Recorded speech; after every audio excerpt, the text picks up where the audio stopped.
અમદાવાદ કોસ્ટગાર્ડની જાસૂસી કરતા યુવકની ધરપકડ કરાઈ છે। ગુજરાત એટીએસે ઓખાથી ગોહિલ દીપેશની ધરપકડ કરી છે। ભારતીય જળ સીમામાં રહેલા કોસ્ટગાર્ડની માહિતી પાકિસ્તાન પહોંચાડવાનો આરોપ હતો। પાકિસ્તાની જાસૂસી એજન્સી સાથે સંપર્કમાં રહી અને માહિતી મોકલતો હતો। કોસ્ટગાર્ડની શિપની મૂવમેન્ટની જાણકારી આપતો હતો। વધુ માહિતી સાથે સંવાદદાતા નવીન ઝા જોડાયા છે। નવીન, પાકિસ્તાની જાસૂસી એજન્સી સાથે જે સંપર્કમાં હતો દીપક, ખરેખર તેની કેટલા સમયથી શું માહિતી તેણે મોકલી છે? જે રીતે પંકજ અત્યારે માહિતી મળી રહી છે કે દીપેશ ગોયલ નામનો વ્યક્તિ જે છે તેની ઓખાથી ધરપકડ કરવામાં આવી છે। ખાસ કરીને પાકિસ્તાનીઓ જે છે તેમના જે જાસૂસ એજન્સીઓ છે તે આવા દરિયા વિસ્તારમાં રહેતા યુવકોને ટાર્ગેટ કરતા હોય છે સોશિયલ મીડિયાના મારફતે, જેમાં તે લોકો બે રીતે એક તો પૈસાની લાલચ આપીને અથવા હની ટ્રેપનો શિકાર કરતા હોય છે। તો આ દીપેશ ગોયલ પણ આ પ્રકારનો ભોગ બન્યો છે અને તેને આરોપી બનીને એટલે દેશની વિરોધી ગતિવિધિઓ કરી છે, જેના કારણે ગુજરાત એટીએસે તેની ધરપકડ કરી છે। તેની પૂછપરછ ચાલુ છે। જોકે તેને કઈ માહિતી પહોંચાડી છે તે જાણવા માટેની જે એટીએસની ટીમ છે તે તેના મોબાઈલ અને અન્ય વસ્તુઓને એફઆઈઆરમાં મોકલી આગળની કાર્યવાહી કરી રહી છે। જી નવીન, આભાર માહિતી આપવા માટે। તો દીપેશ ગોહિલ કે જેની ધરપકડ કરી લેવામાં આવી છે, કોસ્ટગાર્ડની માહિતી તે પાકિસ્તાન સુધી પહોંચાડતો હતો। સમગ્ર રાજ્યભરમાં હાલ રાશન કાર્ડ ધારકો માટે ઈ-કેવાયસી ફરજિયાતનો નિર્ણય કરાયો છે। હવે આ નિર્ણયને કારણે આજે લોકો લાઇનોમાં ઉભા રહેવા મજબૂર છે। આ તસવીરો જુઓ। પોરબંદરમાં પણ ઈ-કેવાયસી માટે અરજદારો વહેલી સવારથી જ કતારો લગાવીને બેસી જાય છે। ઈ-કેવાયસી કરાવવા માટે સવારથી જ પોરબંદરમાં મામલતદાર કચેરી ખાતે અરજદારો રજળપાટ કરી રહ્યા છે। પરિસ્થિતિ એવી છે કે અરજદારોની સંખ્યા વધારે છે અને સામે કામગીરી કરનારા કર્મચારીઓ ઓછા। આ કામગીરી ટોકન પ્રમાણે કરવામાં આવી રહી છે, જેથી લોકો સેન્ટરના 2-3 દિવસ સુધી ધક્કા ખાય છે। ત્યાં ગયા તો એમને કીધું ભાઈ તમારે કેવાયસી કરવાનું છે એટલે તમે લિંક કરાવી આવો। એટલે અહીંયા આવ્યા છે તો એમ કે તમારા આધાર કાર્ડમાં મોબાઈલ નંબર દર્જ નથી। મેં સાહેબ જોડવા માટે મને કહી તમારે જોડવા માટે જવું પડે। હવે ત્યાં ગયા તો એને અટાણે તમારે ટોકન લેવું પડે। સવારે 10 વાગે આવો, એ ટોકન દઈ પછી તમારું ચેક થાય અને પછી તમારા મોબાઈલ નંબર દર્જ થાય। હવે સાહેબ જે તે વખતે અમે કર્યા હતા તે દી નાખ્યા હતા, અટાણે અમારા મોબાઈલ નંબર એમાં નથી। મારા ઘરના હાર્ટની તકલીફ છે। સવારમાં સાહેબ અમે 7 વાગ્યામાં આવીને કેમ અહીંયા ઉભા રહીએ? કેટલા દિવસથી અમે અહીંયા આટા મારીએ છીએ પણ અમારો વારો આવતો નથી। કેટલા દિવસના કૂપન માટે ધક્કા ખાય છે। અમારું કૂપન રદ કર્યું છે। હવે કેવાયસી કરવા માથી કે માં જાઓ અમે આજે 3 દિવસથી દોડા કરીએ છીએ, અમને કોઈ કઈ જવાબ આપતા નથી। તો અમારે આનું શું કરવું? લોકોને એટલી જ અપીલ છે મારે કે જે લાઈનો લગાવે છે એમાં કોઈ થોડી ધીરજ રાખીને કામ કરે। અત્યારે સરકારનો જે નવો પ્રોજેક્ટ છે જે ચાલુ થયું છે અને અમારા લોકો જે છે સતત આના માટે મહેનત કરે છે। સવારે 9 વાગે અમારા ઓપરેટર અને નાયબ મામલતદાર આવી અને લાગી જાય છે અને રાતે 9 વાગ્યા સુધી બેસે છે અને છેલ્લો અમારા 10 દિવસના આંકડા જોઈએ તો કાયમીના અરાઉન્ડ 800 જણાનું ઈ-કેવાયસી કરીએ છીએ। સુરેન્દ્રનગરના લીંબડી પોસ્ટ ઓફિસમાં વહેલી સવારથી જ લોકોએ આધાર કાર્ડ માટે લાઈનો લગાવી હતી। આધાર કાર્ડની કામગીરી માટે ફક્ત એક જ સેન્ટર હોવાથી લોકોને મુશ્કેલી પડી રહી છે। દરરોજ 30 કૂપનો અપાઈ રહી છે, પરંતુ 30માંથી ફક્ત 25 લોકોને જ કૂપનો મળે છે। લોકો એવો આક્ષેપ પણ લગાવી રહ્યા છે। લોકોને 2 થી 3 દિવસ સુધી આધાર કાર્ડ સેન્ટરના ધક્કા ખાવાની નોબત આવે છે। અહીં વહેલી સવારથી જ ઠંડીમાં અરજદારો લાઈનો લગાવે છે। આ તરફ અરજદારોનું કહેવું છે કે પીવાના પાણીની અહીંયા કોઈ જ સુવિધા હોતી નથી।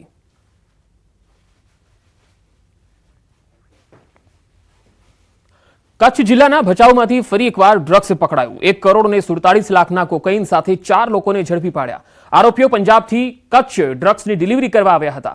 આરોપીઓ કારમાં કચ્છ તરફ આવી રહ્યા હતા ત્યારે એસઓજી પોલીસે ઝડપી લીધા। 142 ગ્રામ કોકાઈન સાથે 2 મહિલા અને 2 પુરુષની ધરપકડ કરાઈ। મહિલાઓની પૂછપરછ દરમિયાન પંજાબ કનેક્શન પણ સામે આવ્યું। આરોપીઓ ભાઈ બહેનની મદદથી ડ્રગ્સની ડિલિવરી કરતા હતા। તમામ આરોપીઓ પણ પંજાબના ભટિંડાના હોવાનું સામે આવ્યું। જેમાં લગભગ 147 ગ્રામ જેટલું કોકેન મળી આવેલ છે, જેમની આંતરરાષ્ટ્રીય માર્કેટમાં જે કિંમત છે 1 કરોડ 47 લાખ જેટલી છે। અને જે ગાડી હતી એ ગાડી હરિયાણા પાસિંગની હતી અને એમાં ટોટલ 4 લોકો બેઠેલા હતા। એ 4 પંજાબના ભટિંડાના છે અને ત્યાંથી જે માલ છે એ અહીંયા કચ્છ બાજુ ડિલિવર કરવા આવેલા હતા।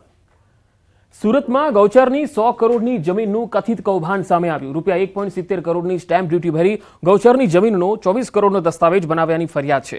જમીનનો મોટો વહીવટ સંસ્થાના પદાધિકારીઓ અને જમીન માફિયાઓએ કર્યાનો આક્ષેપ લાગ્યો છે। આ જમીન મગોબ ગામના સમસ્ત સંસ્થાના નામે હતી, જેમાં મગોબ ગામ સમસ્તના વહીવટ કરતા રાજેન્દ્રસિંહ પ્રતાપસિંહ ગોહિલ અને સંસ્થાના અન્ય 5 લોકો નકલી ઠરાવ ઉભો કરી કરોડો રૂપિયાની જમીન વેચી નાખવામાં આવી. હવે રાજેન્દ્રસિંહ ગોહિલ અને જમીન લેનાર કેતનસિંહ ગોહિલ તેમજ મહેશભાઈ બારોટ સામે તપાસ કરવામાં આવે તેવી માંગ ઉઠી છે. આ મામલે મુખ્ય નિયંત્રણ મહેસૂલ અધિકારી, સુપ્રિન્ટેન્ડન્ટ ઓફ સ્ટેમ્પ્સ અને નોંધણીસર નિરીક્ષકે મામલો ગંભીર હોવાનું જણાવ્યું. જે અધિકારીએ દસ્તાવેજ કર્યો છે તેની સામે તપાસ કરવામાં આવશે એવું પણ જણાવ્યું. અમદાવાદ આરટીઓ સર્કલ નજીક ડિમોલિશનની કામગીરી થઈ. મેટ્રો બ્રિજ નીચે દબાણ હટાવવાની કામગીરી હાથ ધરવામાં આવી. એએમસીના અધિકારીઓએ પોલીસ બંદોબસ્ત સાથે ડિમોલિશનની કામગીરી શરૂ કરી.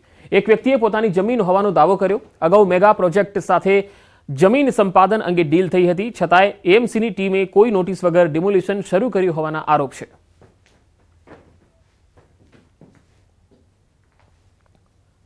કચ્છ જિલ્લાના ભુજમાંથી અજાણી મહિલાનો મૃતદેહ મળ્યો. ભુજના દંતેશ્વર મહાદેવ મંદિરની પાછળથી મહિલાનો મૃતદેહ મળ્યો. મોચીરાઈ રોડ પર કૂવામાંથી મહિલાનો મૃતદેહ મળી આવ્યો. ભુજ ફાયર વિભાગે મૃતદેહને બહાર કાઢ્યો. સમગ્ર મામલે પોલીસે વધુ તપાસ હાથ ધરી. સુરેન્દ્રનગરમાં 2 જૂથો વચ્ચે મારામારી થઈ. ચૂડાના મોજીદળ ગામે મારામારીની ઘટના. બંને જૂથ વચ્ચે તલવાર અને લાકડી વડે મારામારી થઈ હતી. હથિયાર વડે હુમલો કરતા 3 લોકો ઇજાગ્રસ્ત થયા. ઇજાગ્રસ્તોને સારવાર માટે હોસ્પિટલમાં ખસેડવામાં આવ્યા. ચૂડા પોલીસે ઘટના સ્થળે પહોંચી વધુ તપાસ હાથ ધરી હતી. તો હથિયાર વડે હુમલો કરતા 3 લોકો ઇજાગ્રસ્ત થયા છે. ચૂડા પોલીસ આ સમગ્ર મામલાની તપાસ કરી રહી છે. તસવીરોમાં જોઈ શકાય છે કે કેવી રીતે 2 જૂથ સામસામે આવી ગયા હતા અને હથિયારો સાથે બાખડવા લાગ્યા.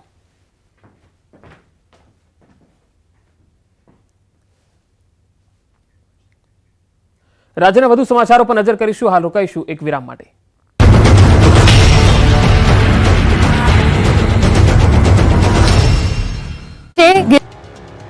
અંજારના ભુવડ નજીક જ એક કેમિકલ કંપની આવી રહી છે અને જેની લોક સુનાવણી શરૂ થાય તે પહેલા જ 20 ગામના લોકોએ અધિકારીઓને ઘેર્યા. અંજારમાં ખાનગી કંપની માટે લોક સુનાવણી યોજાઈ, જેના વિરોધમાં 20 થી વધુ ગામના લોકો ભેગા થયા. ભુવડ, ખેડોઈ અને આસપાસના ગામના રહેવાસીઓએ આ કેમિકલ કંપનીનો વિરોધ કર્યો. લોકોએ મોટી સંખ્યામાં એકત્રિત થઈને લોક સુનાવણીનો વિરોધ કર્યો. લોક સુનાવણી રદ કરવાની માંગ સાથે સ્થાનિકોએ હલ્લાબોલ કર્યો. વિરોધ વચ્ચે પણ પ્રાંત અધિકારી ટસનામસ ન થયા અને સુનાવણી રદ ન કરતા લોકો વધુ ભડક્યા. સ્થાનિકોએ સુનાવણી સ્થળે જ ધરણા શરૂ કર્યા. અંદાજિત 700 થી 800 લોકોએ ઉગ્ર વિરોધ પ્રદર્શન કરતા પ્રાંત અધિકારી અને જીપીસીબી અધિકારીને પરસેવો છૂટી ગયો. લોકોને સાંભળ્યા વગર લોક સુનાવણી પૂર્ણ જાહેર કરી અંજાર પ્રાંત અને જીપીસીબી અધિકારીએ ચાલતી પકડી. નોંધનીય છે કે અંજારના ભુવડ પાસે કેમિકલ ઉપરાંત સ્ટોરેજ કંપની આવી રહી છે. ગ્રામજનોએ આ કંપની સામે વિરોધ વ્યક્ત કરી લડત કરવાની તૈયારી બતાવી છે. ગામ નજીક આવતી કેમિકલ કંપનીથી માનવ વસાહત પાસે જ હોવાથી વ્યાપક નુકસાન થશે તેવો ભય છે.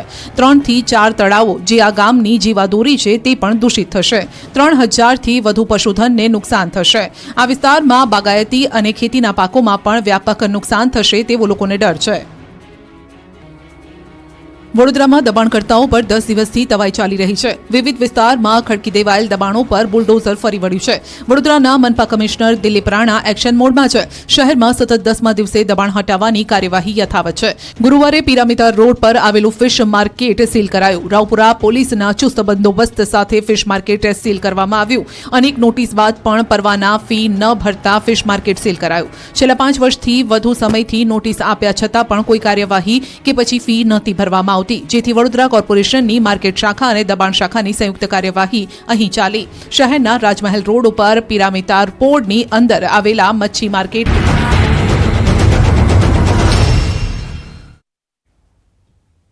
Welcome back.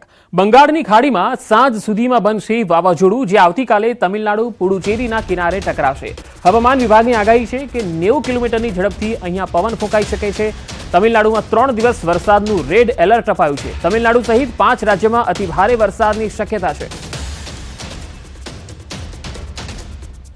પોરબંદરમાં ભર શિયાળે આંબામાં કેસર કેરી પાકતા લોકોમાં આશ્ચર્ય ફેલાયું. પોરબંદર માર્કેટિંગ યાર્ડમાં ખેડૂતે ઊંચા ભાવે શિયાળામાં પાકેલી કેરીની હરાજી કરી. મહત્વનું છે કે કેસર કેરીને ઉનાળુ ફળ ગણાય છે, ત્યારે માર્કેટિંગ યાર્ડમાં સુદામા ફ્રૂટ કંપની ખાતે એક બોક્સ કેસર કેરી એટલે કે 10 કિલો કેસર કેરી વેચાણ માટે આવી. આ કેસર કેરીનું હરાજી દરમિયાન 8,500 રૂપિયા જેટલા ઊંચા ભાવે વેચાણ થયું. 1 કિલો કેરીની 851 રૂપિયાના ઐતિહાસિક ભાવે વેચાણ થયું. આટલી વહેલી કેરીના આગમનની આ ઘટના ન માત્ર ગુજરાતમાં પરંતુ દેશમાં પ્રથમ ઘટના હોવાનું હરાજી કરનાર વેપારીએ જણાવ્યું. બીજી તરફ ખેડૂતે કહ્યું કે અમોએ દેશી ખાતરનો વધુ ઉપયોગ કર્યો અને વરસાદ પણ સારો હોવાથી આંબામાં વહેલી ફ્રૂટ થઈ. આવનાર સમયમાં પણ કેરીનો સારો ફાલ આવે તેવી આશા તેમણે વ્યક્ત કરી. કે સૌરાષ્ટ્ર ગુજરાતની અંદર આ માર્કેટની અંદર પોરબંદર માર્કેટમાં પહેલી કેસર કેરી આવી હશે એવું અનુમાન કરું છું. અને પોરબંદર જિલ્લા તરીકે ખેડૂત તરીકે પણ મને ખૂબ રાજીપો છે. અને અહીંયા અમે સુદામા જે ફ્રૂટ છે આપણે નીતિનભાઈ દાસાણી એમને ત્યાં અમે લઈને આવ્યા હતા. અમને 1 કિલોના 851 રૂપિયા ભાવ સૂજ્યો છે આ પહેલી કેરીનો. એટલે આમ 10 કેજીનો કહેવાય તો 8,500 રૂપિયા બોક્સ થયું છે. નોર્મલી કેરી આવે છે 3જા મહિનાથી સ્ટાર્ટ થાય છે. ગીરમાં 3જા 4થા મહિનાથી સ્ટાર્ટ થાય છે. પણ પોરબંદરની જગ્યા અનુકૂળ છે કેરીના પાક માટે બડા ડુંગરની. એટલા માટે આ કેરી 9મા મહિનાની ફૂટ હતી એટલે આજે આ બજારમાં આવી છે. વડોદરાના સાવલી તાલુકાના ખેડૂતો ચિંતામાં મુકાયા. રવિ પાકની સિઝન આવી ગઈ છે પરંતુ હાલ ખેડૂતો સિંચાઈના પાણી માટે વલખા મારે છે. રવિ પાકની ખેતી માટે કેનાલનું પાણી નથી મળતું. કેનાલ રિપેરિંગનું કામ મંથર ગતિએ ચાલી રહ્યું હોવાથી ખેડૂતો સિંચાઈના પાણીથી વંચિત રહ્યા છે. ડીઝલ પંપ વડે પાણી સિંચી અને પાક બચાવવા મજબૂર બન્યા. સાવલીમાં કપાસ, તમાકુ, શાકભાજી, ઘઉં, ડાંગર જેવા પાકોની વાવણી કરાય છે. ત્યારે ખેડૂતોએ વહેલી તકે કેનાલોમાં પાણી છોડવાની માંગ કરી. અત્યારે રવિ પાકનો સિઝન આવી ગયો છે. એના માટે સરકારને અમને વિનંતી છે, કેનાલની અંદર પાણી છે નહીં ને વહેલી તકે અમને પાણી આપી દે તો બહુ સારું છે. મોરબીમાં ફ્રૂટનો વેપાર કરતા એક શખ્સે સગીરાનું અપહરણ કરી દુષ્કર્મ આચર્યું. આમીન રહેમાન મેર નામના એક શખ્સે સગીરાને લલચાવી ફોસલાવી અપહરણ કરી અને દુષ્કર્મ આચર્યું. સગીરાના પિતાએ મોરબી તાલુકા પોલીસ મથકમાં ફરિયાદ નોંધાવી. તાલુકા પોલીસે આરોપી આમીન રહેમાન મેરની ધરપકડ કરી આગળની તપાસ હાથ ધરી. અમદાવાદના લારી ગલ્લા પાથરણા સંઘ સંગઠન નિર્માણની બેઠક મળી. આ બેઠકમાં પાથરણાવાળાએ તંત્ર સામે પોતાની વિવિધ માંગ મૂકી. તેમણે સ્ટ્રીટ વેન્ડર પોલિસી માટે વોર્ડ વાઇઝ ચૂંટણીની માંગ કરી. સિલેક્ટેડ કમિટીને કાઢીને ઇલેક્ટેડ કમિટી કામ કરે તેવી માંગ કરી. સાથે જ જ્યારે પણ સામાન ઉપાડવામાં આવે ત્યારે કોઈ પણ ચાર્જ લેવામાં ન આવે તેવી માંગ કરી. આ તમામ માંગ સાથે 1 ડિસેમ્બરના રોજ લારી ગલ્લા પાથરણા સંઘના 10,000 લોકો એએમસી કચેરીનો ઘેરાવ કરશે અને વર્ષ 2026માં કોર્પોરેશનની ચૂંટણીમાં 1 લાખ લોકો મત ન આપે તે માટે માંગ કરશે. આજે અમદાવાદ શહેરના 15 થી 20 વિસ્તારના મુખ્ય આગેવાનોની કમિટી પણ બનાવાઈ. 10,000થી વધારે લારી ગલ્લાના પાથરણાવાળા મ્યુનિસિપલ કમિશનર દાણાપીરનો ઘેરાવ કરવાના છે. અને 2026માં જે કોર્પોરેશનની ચૂંટણી આવી રહી છે એમાં અમદાવાદના 1 લાખ લારી ગલ્લાના પાથરણાવાળા તો કોઈપણ સંજોગોમાં જે તે સરકાર અમારી વાત કરશે એને વોટ આપશું. જે સરકાર અમારી વિરોધી અમારા ધંધા છીનવી રહી છે અમે કોઈપણ સંજોગોમાં વોટ નહીં આપીએ. વડોદરામાં MS યુનિવર્સિટીની વધુ એક ગંભીર બેદરકારી સામે આવી. ચીફ ગેસ્ટના સમયના ભાવે પદવીદાન સમારોહ ટલ્લે ચડ્યો. હજારો વિદ્યાર્થીઓ ડિગ્રીથી વંચિત રહ્યા. ચીફ ગેસ્ટના નામના અન્ય વિકલ્પનો વિચાર કરવાને બદલે સત્તાધીશો પદવીદાન સમારોહના આયોજનમાં જ વિલંબ કરી રહ્યા છે. સત્તાધીશો ચીફ ગેસ્ટ તરીકે કયા મહાનુભાવને આમંત્રિત કરવા માંગે છે એ પણ અસ્પષ્ટ છે. ગત જૂન મહિનામાં પરિણામો જાહેર કરવામાં આવ્યા હતા, જે બાદ પદવીદાન સમારોહની પ્રાથમિક તૈયારી પૂરી થઈ. ડિગ્રી સમયસર એનાયત કરવામાં ન આવે તો મેડિકલના વિદ્યાર્થીઓનું વર્ષ બગડી શકે છે. नहीं है, लेकिन ये देखिए ये यूनिवर्सिटी की नैतिक जवाबदारी होती है. उसमें कोई किसी को कहे और फिर वो काम किया जाए, ऐसा नहीं होता. यूनिवर्सिटी ऑलरेडी सितंबर महीने से हम लोग पूरी तरह से, आपको ये जान के खुशी का अनुभव होगा कि हमारे सारे के सारे रिजल्ट्स जून महीने में ही निकल गए थे.